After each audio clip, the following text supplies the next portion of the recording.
বিজ্ঞান সাধারণ ও অসাধারণ বিজ্ঞান বিষয়ক কুইজ অনুষ্ঠান।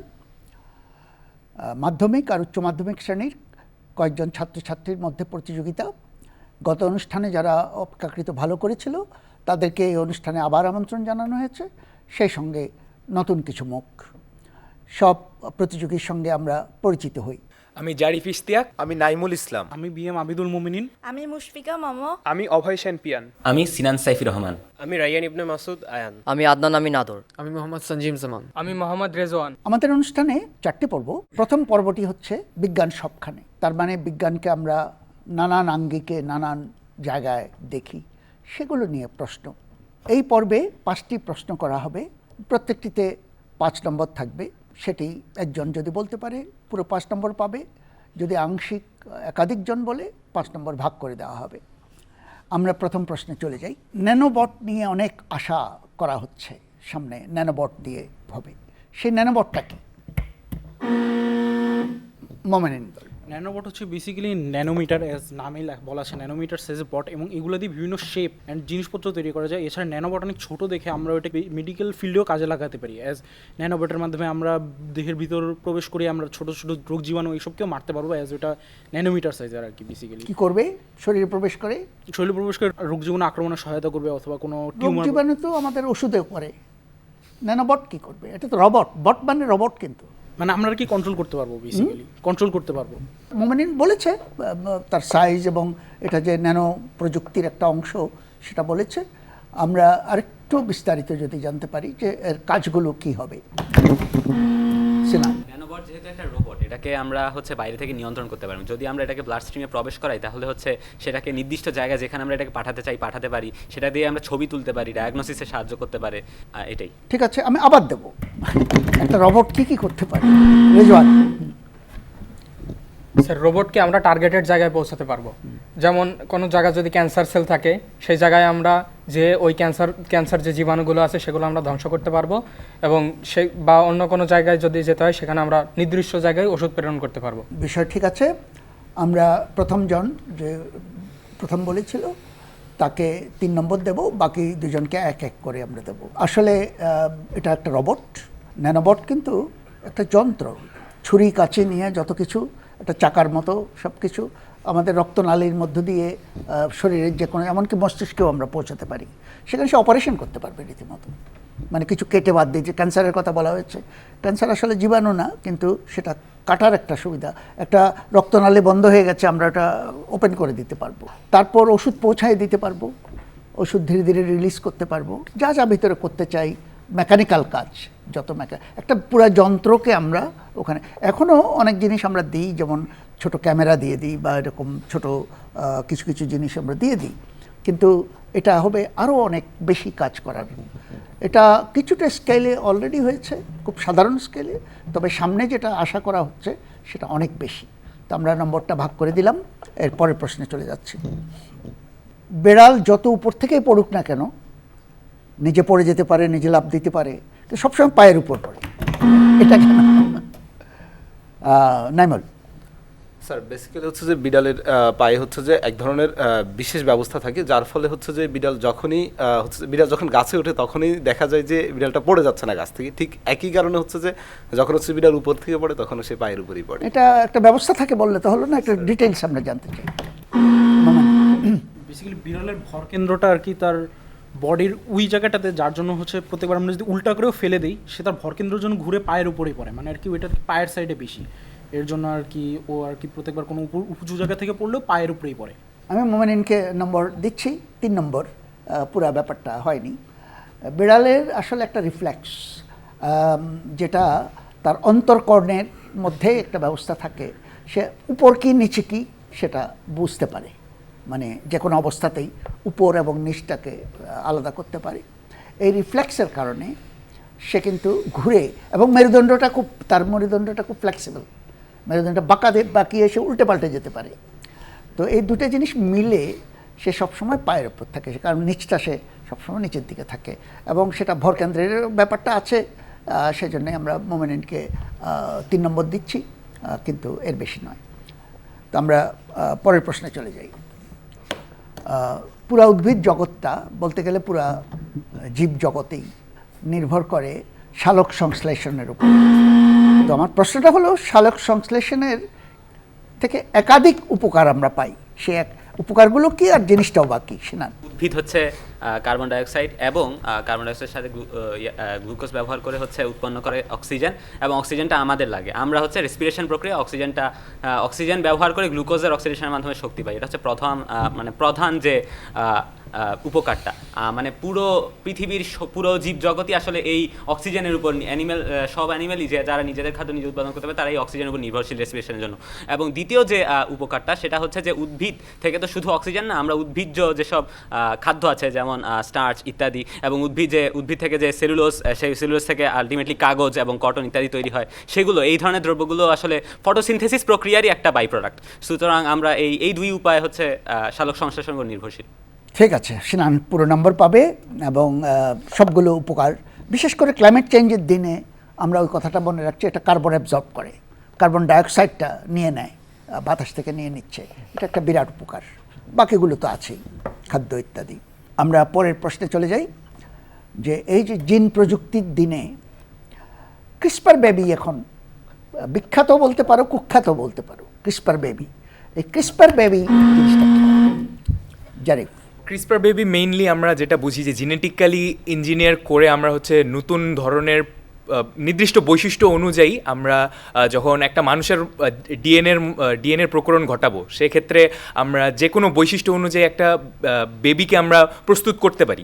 সেক্ষেত্রে এখন এই বৈশিষ্ট্যটা ভালো হতে পারে, অতিরিক্তভাবে আমরা এক্সপেরিমেন্টেশন করার ফলে হচ্ছে নতুন মিউটেন্ট হিসেবে, যেগুলো আর কি সাধারণত আমাদের মানুষ যে প্রজাতি আছে সেটার সাথে যায় না, এরকম কিছু একটা তৈরি করে ফেলতে পারি।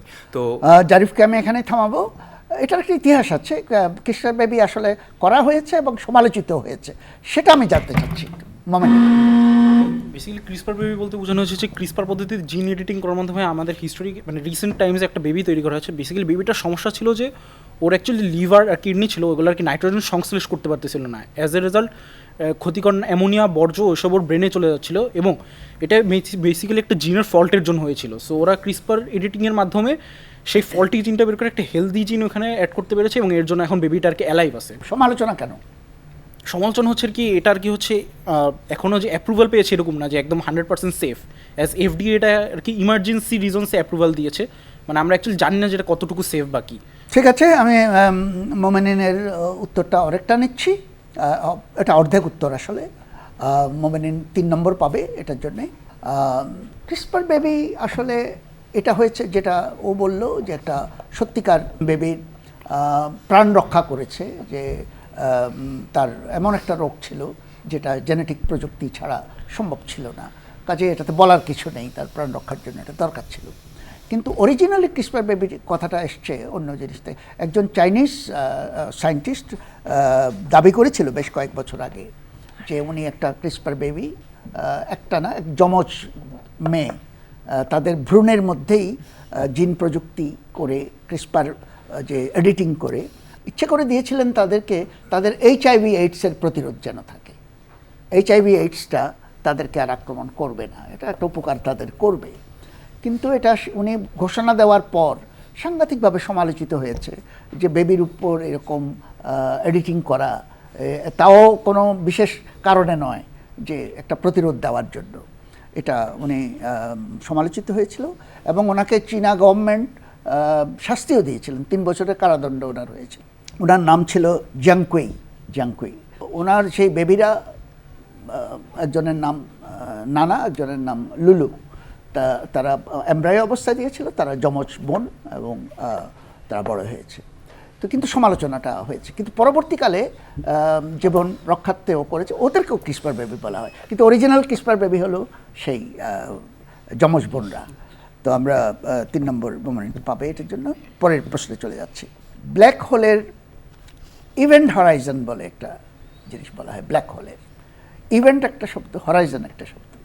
তো এই শব্দ বিচারে যে একটা ঘটনা, দিগন্ত কেন বলা হয়, ব্ল্যাক হোলের কোন জিনিস? সিনান। যে কোনো ব্ল্যাক হোলে হরাইজন শব্দের অর্থ হচ্ছে দিগন্ত, এখানে মূলত সীমানা বোঝাচ্ছে, আর ইভেন্ট মানে ঘটনা। ঘটনা বলতে যেটা এখানে বোঝাচ্ছে সেটা হচ্ছে যে মানে সেই যে কোনো ব্ল্যাক হোলের একটা নির্দিষ্ট ব্যাসার্ধ পর্যন্ত একটা সীমানা থাকে, তাকে আমরা ইভেন্ট হরাইজন বলি। ওখানে যদি কোনো বস্তু বা এমনকি আলো সেটা যদি প্রবেশ করে, সেটা আর বের হতে পারবে না।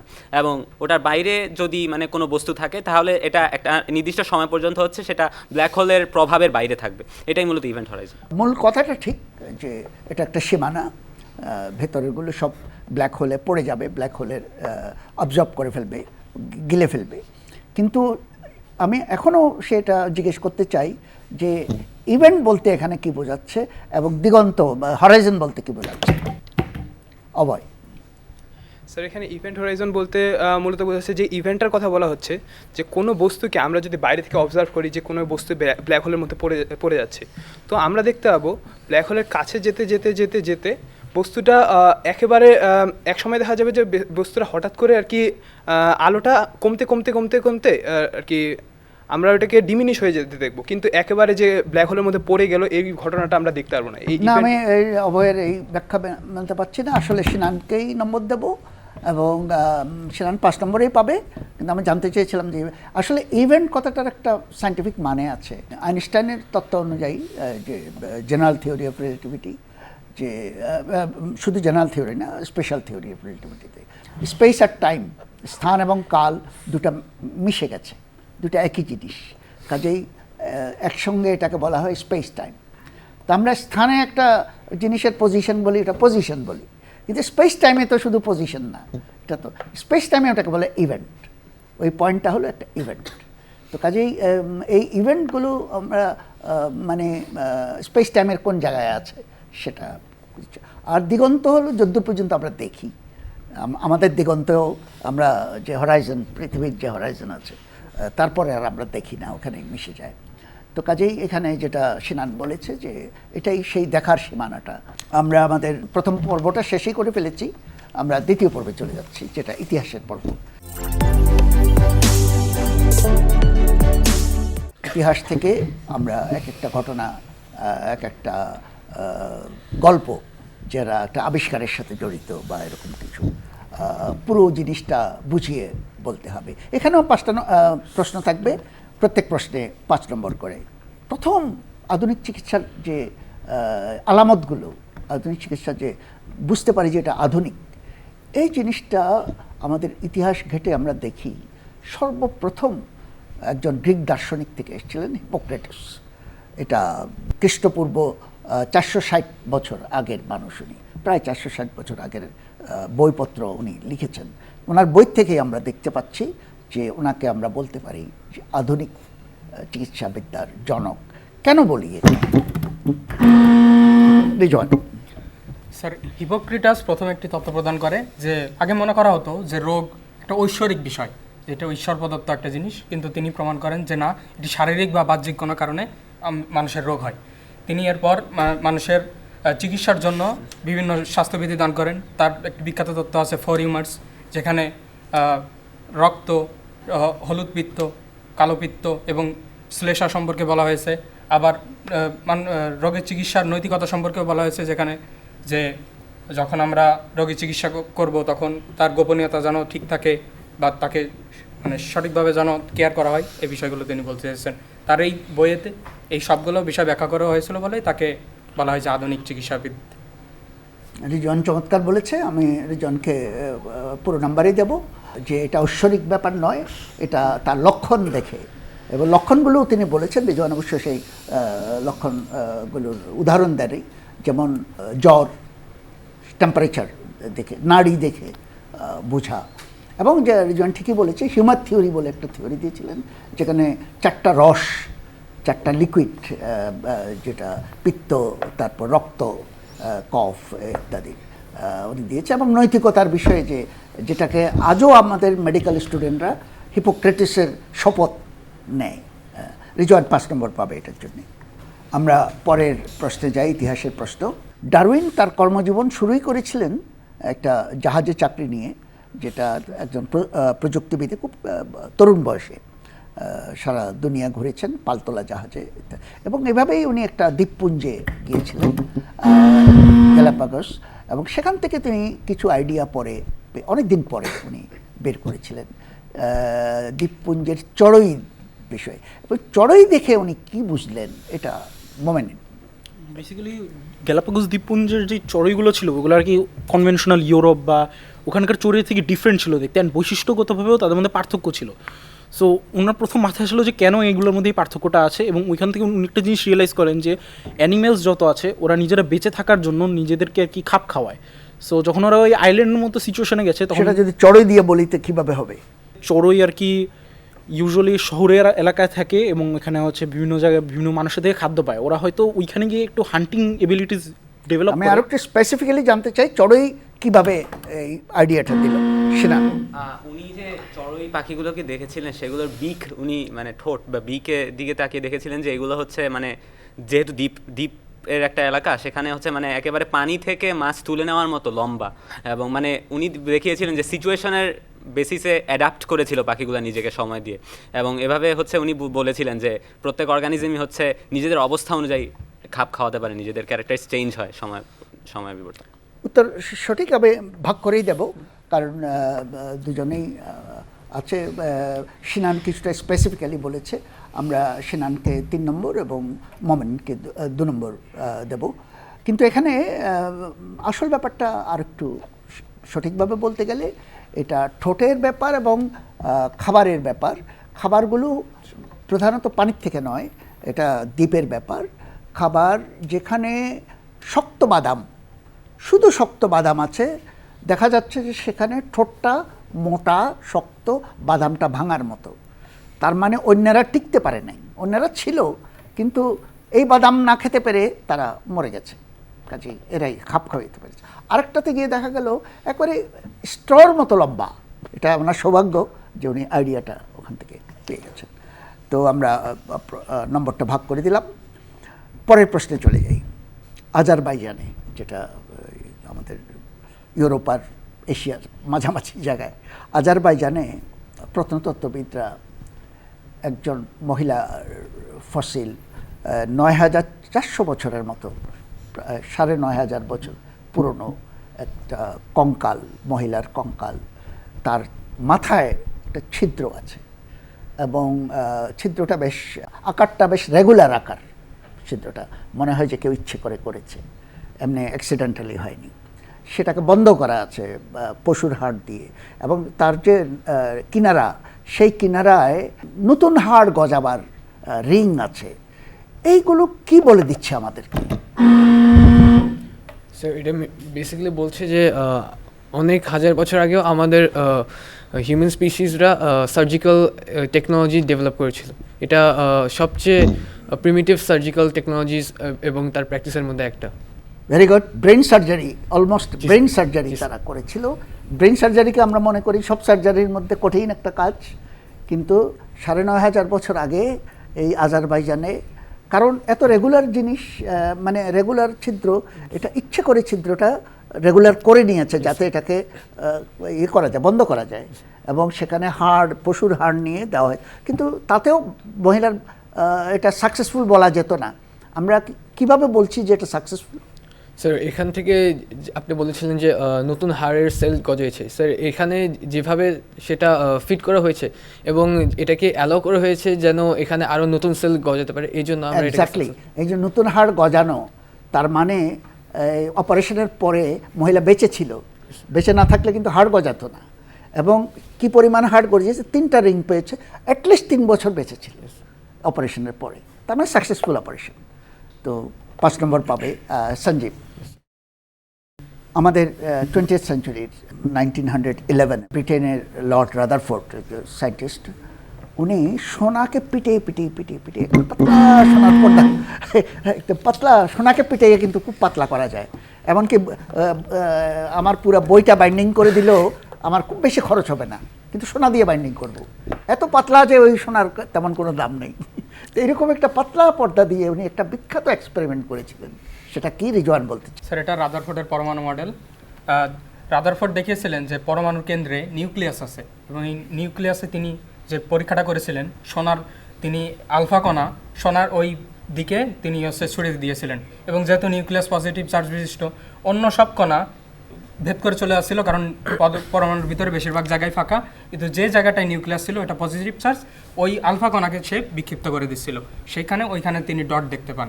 এখানে দিয়েই তিনি বোঝাতে চান যে পরমাণুর বেশিরভাগ জায়গায় ফাঁকা, কিন্তু কেন্দ্রে আছে নিউক্লিয়াস, সেখান থেকে আর কি। চমৎকার উত্তর। এই প্রথম আমরা অ্যাটমের ভিতরে সম্বন্ধে নিশ্চিত হলাম যে একটা নিউক্লিয়াস পজিটিভটা এক জায়গায় আছে, বেশিরভাগ ফাঁকা জায়গা। আর নেগেটিভ ধরে নিলেন যে যেহেতু নেগেটিভও থাকবে, নইলে তো নিউট্রাল হতো না, সেটা ঠিক আছে। কিন্তু সোনার পাতকে এরকম পিটিয়ে পিটিয়ে পাতলা করলো কেন, এটা আমি একটু জিজ্ঞেস করি, কেন পাতলা করে? গোল্ডের পিছনে হচ্ছে ইনফ্লুয়েন্স নামে একটা ছিল, ওয়াল ছিল। তো যখন এখানে লাইটটা দেওয়া হতো বা তখন হচ্ছে পিছনে না, আমি আবার দিচ্ছি এটা মামা। কারণ হিলিয়ামের যে নিউক্লিয়াসটা আলফা কণা বিচ্ছুরণ করে, আলফা কণা নির্দিষ্ট একটা ব্যাস পর্যন্ত আর কি ওইটা অতিক্রম করে যেতে পারে, তাই সোনারটা খুবই পাতলা করা হয়েছে যাতে ওই 4 সেন্টিমিটার ব্যাসার্ধতা অতিক্রম করে সেটা পরবর্তীতে জিঙ্ক সালফাইডের পর্দায় বিচ্ছুরণ সৃষ্টি করতে পারে। ঠিক আছে, মামা বলেছে, এটা আরও ভালো বলা যেত। আসলে আমরা তো অ্যাটমের ভিতর ঢুকতে চাচ্ছি, কাজে এটা যদি পাতলা হয়ে একটা দুইটা অ্যাটম সামনে থাকে সেটা ভালো হয়, নইলে তো মোটা সোনা দিলে তো এটা আগের থেকেই ধাক্কা খেয়ে এমনি এসে যাবে। কাজে আমরা রিজওয়ানকে 4 আর বমকে 1 দিতে চাই। এটা পরের প্রশ্ন। বিদ্যুৎ বাতির আগের দুনিয়া আর বিদ্যুৎ বাতির পরের দুনিয়া দুরকম। এই অবস্থায় এনেছে একটা স্থায়ী বিদ্যুৎ বাতি, যেটা অনেকক্ষণ ধরে জ্বলবে এবং আলোকিত করবে শহরকে, ঘরকে ইত্যাদি। এটা করেছিলেন টমাস আলভা এডিসন। উনি কি ব্যবহার করে এই স্থায়ী করেছিলেন সেনান? উনি টমাস আলভা এডিসন মূলত যেটা ব্যবহার করেছেন সেটা হচ্ছে টাংস্টেন ফিলামেন্ট। বিদ্যুৎ যে প্রবাহিত হবে সেটার জন্য 2টা জিনিস লাগবে। একটা হচ্ছে প্রথমত যে ফিলামেন্টের ভেতর দিয়ে প্রবাহিত হচ্ছে সেটা প্রথমত হচ্ছে অনেক টেম্পারেচারে মানে অনেক হাই টেম্পারেচার যাতে না গলে সেটা হবে, এবং ভালো একটা ইলেকট্রিক্যাল কন্ডাক্ট ব্যবহার করেছিলেন উনি। টাংস্টেন। উত্তর সঠিক নয়, আমি আবার দিচ্ছি। স্যার এখানে প্রথমে মূলত যে সমস্যাটা দেখা গিয়েছিল, যখনই সে অক্সিজেনের সংস্পর্শে টাংস্টেনটা আসছে তখনই সেখানে আর কি তারটি পুড়ে যাচ্ছে। তো প্রথমে টাংস্টেনটা আসে, হ্যাঁ, তো উনি জিনিসটা কি টাংস্টেন দিয়েই শুরু করেছিলেন? না, টাংস্টেন দিয়ে শুরু করেনি। এর আগে তিনি বলা হয় যে 10,000 বার এক্সপেরিমেন্ট প্রথম করেছিলেন। স্থায়ী বিদ্যুৎ বাতি কিসের দ্বারা সম্ভব হলো? জারিফ? Vacuum tube. না, ভ্যাকুয়াম টিউব নয়, ভ্যাকুয়াম টিউব তো সবসময়। আদনান? Sir bronze. হ্যাঁ, স্যার ব্রোঞ্জ। ব্রোঞ্জ? ব্রোঞ্জের তন্টু। না না, এটা ব্রোঞ্জ ছিল না।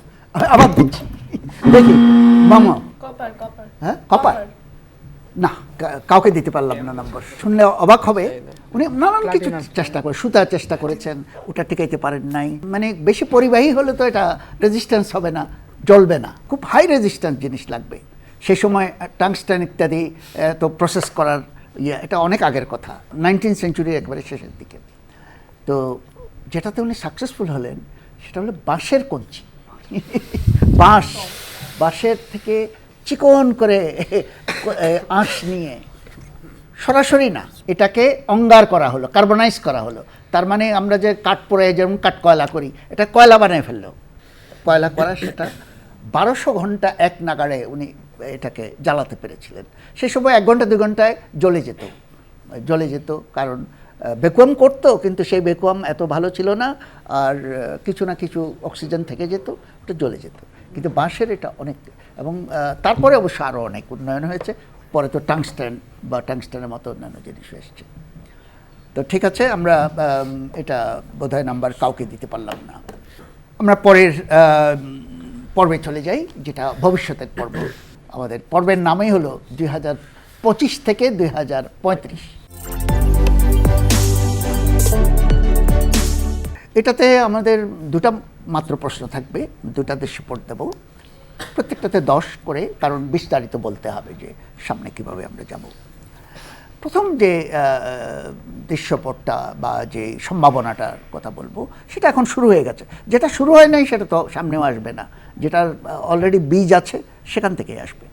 সেটা হলো আমাদের শরীরের সঙ্গে লেগে থাকবে, হয়তো অলংকার হিসাবে বা ঘড়ির মতো, অথবা গায়ের গেঞ্জির মতো, যে শরীরের সাথে লেগে থাকবে এবং স্বাস্থ্যের সম্বন্ধে খবর দেবে, এইরকম। জারি? সো আমরা স্যার যেটা কারেন্টলি আমরা দেখতে পারতেছি অ্যাপেল ওয়াচ যে সিস্টেম আছে, অ্যাপেল ওয়াচ পরে আমরা হচ্ছে মানে আমাদের দেহের বিভিন্ন রকমের যে ব্লাড প্রেশার আছে, তারপরে হচ্ছে টেম্পারেচার, এগুলো সেন্স করতে পারি। এগুলো থেকে হচ্ছে আমরা চিকিৎসা ক্ষেত্রে এগিয়ে যেতে পারি, যে হচ্ছে আমার ডিরেক্টলি আমার ঘড়ির মাধ্যমে আমি আমার বর্তমান শরীরের যে অবস্থাটা আছে সেটা বুঝতে পারতেছি। এছাড়াও হচ্ছে আরও ভবিষ্যতে যেটা আসতে পারে, যেমন হচ্ছে কাপড় থাকতে পারে, যেই কাপড়ের মধ্যে সেম সেন্সর থাকবে, কিন্তু এই সেন্সরগুলো হচ্ছে সাধারণ যেমন কাপড় হয় সেরকমইভাবে হচ্ছে ইন্টিগ্রেট করা থাকবে কাপড়ের মধ্যে। তো এগুলো থেকে আমরা সরাসরি যে আমাদের শরীরের যে অবস্থাটা, কারেন্ট অবস্থাটা আছে সেটা আমরা বুঝতে পারবো। আর এটা যদি আমরা ইন্টারনেটের সাথে কানেক্ট করে দিতে পারি তাহলে হচ্ছে সরাসরি আমরা কোনো হসপিটাল অথবা চিকিৎসকের সাথে সরাসরি যোগাযোগের মধ্যে থাকতে পারবো। যদি মনে করেন যে আমার শরীরের অবস্থা কোনোভাবে হচ্ছে খারাপের দিকে যাচ্ছে, তো ওই মুহূর্তে আমাকে হচ্ছে নোটিফিকেশন জানিয়ে দিতে পারবে যে কোনো ডিভাইসের মাধ্যমে, সাথে সাথে হচ্ছে চিকিৎসকের সাথে কানেক্ট হয়ে আমাকে হচ্ছে যদি কোনো ইমিডিয়েট প্রাইমারি যে চিকিৎসাটা দিতে লাগে সেটা যদি দেওয়ার ব্যবস্থা হয় তাহলে সেই ব্যবস্থাটা করা যেতে পারে স্যার। উত্তর চমৎকার, এবং জারিফ প্রায় পূর্ণাঙ্গ একটা উত্তর দিয়েছে।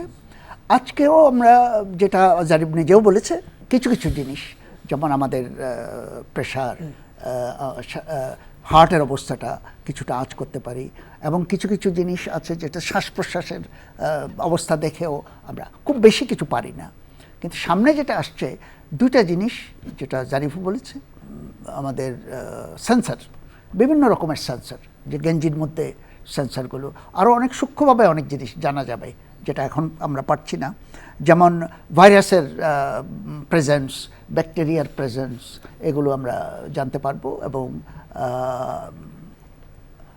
কিছু কিছু জিনিস আমাদের ঘাম থেকেও, ঘামের মধ্যে কী আসছে সেগুলো থেকেও আমরা সামনে অনেক দিন আগে আমরা প্রেডিক্ট করে ফেলবো, যে চিকিৎসা শুরু করে দিতে পারবো, বা এগুলোর বেসিসে এআই একটা সিদ্ধান্ত নেবে।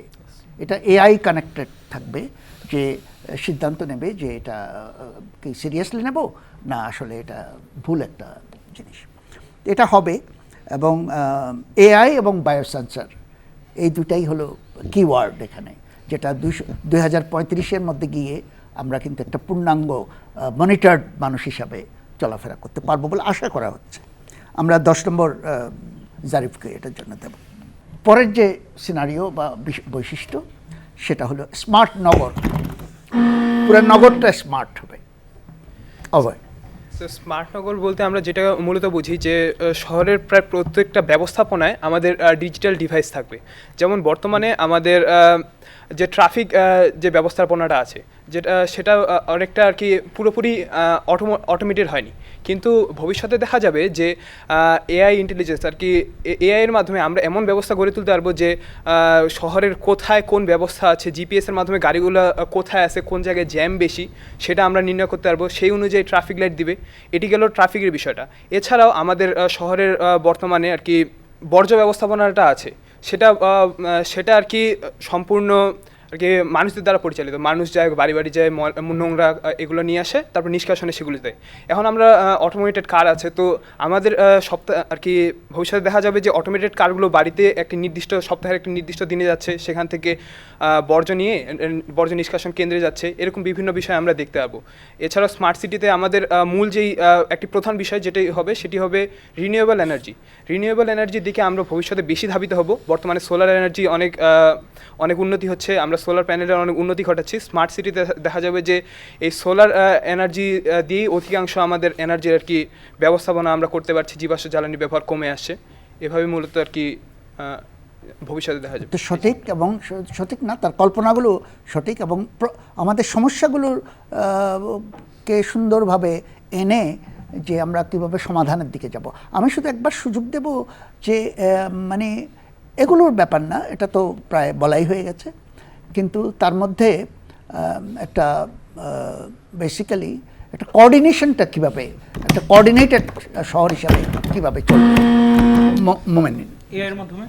বেসিক্যালি এআই আমাদের সবগুলা সিস্টেম কন্ট্রোল করবে, সিওয়েজ সিস্টেম হোক, অথবা অটোমেটেড কার সিস্টেম হোক, অথবা অ্যালার্ট সিস্টেম হোক, বার্গলারি ডিটেকশন সিস্টেম, যত কিছু আছে সব একটা এআই দ্বারা কন্ট্রোল হবে, এবং সেন্ট্রালি একটা এআই দ্বারা গভর্নড হবে, যাতে আর কি কোঅর্ডিনেশনটা সহজ হয় অ্যান্ড চেইন অফ কমান্ডটাও ইজিলি বোঝা যায়। সঠিক, মোমেনিন যেটা বলেছে কাজটা এআই করবে, কিন্তু তার আগে আরেকটা জিনিস দেখতে হবে, যেটা ইন্টারনেট অফ থিংস। সেখানে কানেক্টেড হতে হবে, একটা একটাকে মানে ট্রাফিক বোর্ডের সাথে ট্রাফিকের সাথে স্বাস্থ্যের নানান জিনিসের সাথে নানান জিনিসের, এটা ব্যাপারটা হচ্ছে এআই এর কাজটা হচ্ছে অপটিমাইজ করা, মানে সর্বোত্তম অবস্থায় নিয়ে যাওয়া একটা সিচুয়েশন। আমরা চাই যে এমন একটা শহর যেটা সর্বোত্তম অবস্থায় থাকবে, সেখানে যদি আমরা ইন্টারনেট অফ থিংস দিয়ে সবগুলোকে সংযুক্ত করতে পারি এবং এআইকে এটার মানে অপটিমাইজ করার দায়িত্বটা দিই, তাহলে এটা ভালো হবে। তো আমরা এটার জন্য অভয়কে 6 এবং মোমেনিনকে 4 নম্বর দেব। এবং এই পর্বটাও আমরা শেষ করে ফেললাম, আমাদের শেষ পর্বে চলে আসছি। লিমেরিক 5 লাইনের যেই ছড়া, বৈজ্ঞানিক বিষয়েও কিন্তু লিমেরিকের একটা ভূমিকা আছে, সব ভাষাতেই আছে, আমরা এটা বাংলাতে আনার চেষ্টা করছি। তো প্রথম লিমেরিকটা, এটা মনোযোগ দিয়ে শুনতে হবে, তারপরে দেখা যাক। এটাতে লিমেরিকগুলো, দুটো লিমেরিক 10-10 করে, প্রত্যেকটা লিমেরিকের 10 নম্বর। পরতে পরতে শিলার কোলে প্রাচীন প্রাণীর চিহ্ন মেলে, একটা হাড় একটি দাঁত, বলে দে কোন ধাত, বিবর্তনের ধারা এদের থেকেই পেলে। সিনান বলতে চাই, এখানে যেটা বলা হচ্ছে সেটা হচ্ছে ফসিল। ফসিল হচ্ছে মূলত যে কোনো অর্গানিজম, সেটা হচ্ছে পৃথিবীতে হয়তো অনেক আগে ছিল, সুদূর অতীতে ছিল, কিন্তু পাথর বা এই ধরনের কোনো মানে স্থায়ী কোনো পদার্থের সঙ্গে সেই অর্গানিজমগুলোর যে শারীরিক যে স্থায়ী চিহ্নগুলো, যেমন দাঁত, হাড়, সেটার কথা লিমারিকে বলা আছে, এই স্থায়ী চিহ্নগুলো এই রয়ে গেছে পাথরের মধ্যে। এবং আমরা আজকের যুগে এসে সেই ফসিলগুলো নিয়ে গবেষণা করছি। এখান থেকে দুইটা লাভ হয়, একটা হচ্ছে যে সেই অর্গানিজমগুলোর সঙ্গে আমরা এখনকার অর্গানিজমের তুলনা করে হচ্ছে দেখতে পারি কীভাবে বিবর্তন ঘটেছে, এবং দ্বিতীয়টা হচ্ছে যে আমরা সময় দেখতে পারি, আমরা কার্বন ডেটিংয়ের মাধ্যমে দেখতে পারি যে সেগুলো কত আগে থেকে আমাদের পৃথিবীতে ছিল, ঠিক কোন সময় পৃথিবীতে ছিল, এবং আমরা দেখতে পারি যে ঠিক কোন সময় থেকে নির্দিষ্ট অর্গানিজম পৃথিবীতে ছিল, এবং এভাবে আমরা জিওলজিক টাইম স্কেলে ভাগও করেছি, অনেক ইপোক এবং ইওনেও ভাগও করেছি আমাদের। সেই জন্য কনক্লুশনটা হচ্ছে বিবর্তনের ধারা এদের থেকেই পেলে, মানে আমরা বিবর্তনের আইডিয়াটাই পেয়েছি এখান থেকে। সিনান পুরো 10 নম্বরই পাবে এটার জন্য। আমরা পরের লিমেরিকে চলে যাই। এক ভর বলে স্থান বাই বাঁকো, বাঁক বলে তুমি আমার সঙ্গে থাকো, নিউটনে যা আকর্ষণ এখানে তা বাঁকের ধন, আইনস্টাইনের মহাকর্ষ এভাবেই মনে রাখো। এখানে মূলত স্পেস টাইমের বেঁকে যাওয়ার কথা বলা হচ্ছে মহাকর্ষের কারণে। আমরা জানি যে নিউটন বলেছিলেন যে মহাকর্ষ হচ্ছে একটা ফোর্স, তবে আইনস্টাইন পরে এসে বলেছিলেন যে মহাকর্ষের অনেক সিগনিফিক্যান্ট বলের কারণে যেটা হয় যে স্পেস টাইম, এক ভর বলেছিলেন আমার সাথেই থাকো, টাইম মূলত স্পেসকে বলছে যে তুমি আমার সাথেই থাকো, দুটো একই মানে স্পেস টাইম দুটো একই এন্টিটি হিসেবে আইনস্টাইন কল্পনা করেছিলেন, মহাকর্ষের কারণে দুটো একই সঙ্গে বেঁকে যায়। লিমানিকে এটাই বলা হচ্ছে। সিনানের ব্যাখ্যাটা একটু সরে গেছে এবং ঠিক জায়গায় নেই, আমি আবার এটা মোমেন্ট। বেসিক্যালি নিউটন এটাকে ফোর্স হিসেবে কল্পনা করলো, আইনস্টাইন বলেছিল যে অ্যাকচুয়ালি আমাদের একটা ফ্যাব্রিক আছে, এখন ওইটার উপরে যদি আমরা কোনো গ্রহ রাখি তাহলে হচ্ছে একটা গর্তের মতো ক্রিয়েট হয়, অ্যান্ড ওইটার জন্যই হচ্ছে আমরা ওই যে চারপাশে যত আবর্তন ওইগুলো সৃষ্টি হতে দেখি। সো বেসিক্যালি বাঁকটা দিয়ে এটাই বোঝানো হয়েছে যে স্পেস টাইম ফ্যাব্রিকে একটা গর্ত তৈরি হয়েছে, যার জন্য এখানে মহাকর্ষ তৈরি হয়েছেন, অন্যান্য যা যা ফোর্সেস আছে ওগুলো অ্যাক্টিভ আছে। চমৎকার। এই যে লিমেরিকে তাই বলছে যে ভর বলছে যে তুমি বাঁকো, মানে স্পেস টাইমকে বলছে স্থান ভাই তুমি বাঁকো, সে বিকৃত হয়ে গেল, ভাঁজ পড়ল। এখন আরেক ভর এসে এই ভাঁজের মধ্যে আসে, বাঁক বলে মানে সেই বিকৃতিটাই বলে যে তুমি আমার সঙ্গে থাকো, তার মানে আমাকে অনুসরণ করো। তা আমাকে অনুসরণ করলে কি হবে, নিউটনে যেটা আকর্ষণ এখানে তা বাঁকের ধন, যেটা মোমেনিন ব্যাখ্যা করেছে, বাঁকের কারণেই এটা ঘটনাটা ঘটছে। আইনস্টাইনের মহাকর্ষ এভাবেই মনে রাখো। তো 10 নম্বরই পাবে মোমেনিন এটার জন্য। আমাদের এই পর্বটাও শেষ হয়ে গেল, আমাদের পুরো অনুষ্ঠানটাই শেষ। আমরা আমাদের স্কোর বোর্ডটা একটু দেখি। অনেকে বেশ ভালো নম্বর পেয়েছে, কেউ মাঝারি নম্বর পেয়েছে। তো যারা একটু বেশি ভালো করেছে তাদেরকে আমরা আগামী অনুষ্ঠানে আবার আমন্ত্রণ জানাবো, এবং সে সঙ্গে হয়তো কিছু নতুন মুখেরও দেখা পাবো আমরা। যারা অনুষ্ঠানটি দেখলেন সবাইকে ধন্যবাদ জানিয়ে আগামী অনুষ্ঠানের আমন্ত্রণ জানিয়ে অনুষ্ঠানটা